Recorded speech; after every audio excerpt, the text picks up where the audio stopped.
আসসালামু আলাইকুম। আবহাওয়া খুব খারাপ হওয়ার কারণে বীরচন্দ্র গ্রামে আমরা গিয়েছিলাম একটি দাওয়াত খেতে, মৃত্যুবার্ষিকী। তো অনুষ্ঠানে বাহিরে প্রচণ্ড আবহাওয়া খারাপ ছিল। আমরা মসজিদে কিন্তু দেখতে পাচ্ছি টিকিট দেওয়া হচ্ছে, লবণ দেওয়া হচ্ছে।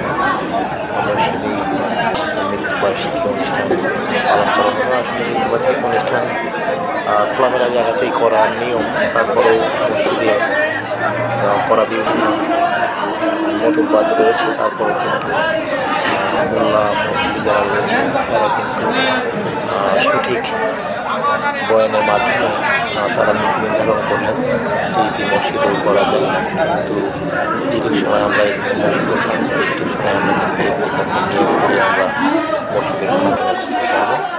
সেইভাবেই করা হলো। আসলে কতটুকু সত্য যারা মুসলিম রয়েছে তারা জানবে এটা সঠিক হচ্ছে কিনা। যেহেতু এখানে অনেক মানুষের খানাপিনার ব্যবস্থা রয়েছে এবং যারা ইত্তেকাফে থাকে তারাও এখানে খানাপিনা করে থাকে, সেদিক দিয়ে আসলে এটা কিন্তু আসলে জায়েজ। তো যারা আমন্ত্রিত অতিথি রয়েছে তারা কিন্তু খাওয়া শুরু করে দিয়েছেন এবং পাশে আমও রয়েছে।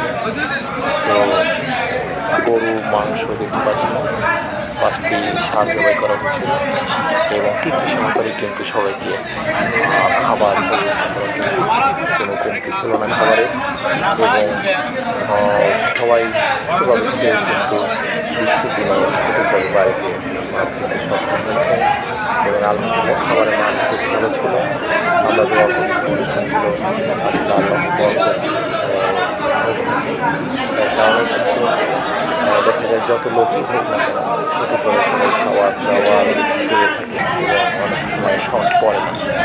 কিন্তু বিয়ে অনুষ্ঠানগুলোতে কিন্তু আমরা অনেক সময় দেখেছি শর্ট পড়ে যায়। তো দেখতে পাচ্ছি যারা মুরব্বিয়ান রয়েছে অতিথি রয়েছে তারা সুন্দরভাবে সুন্দর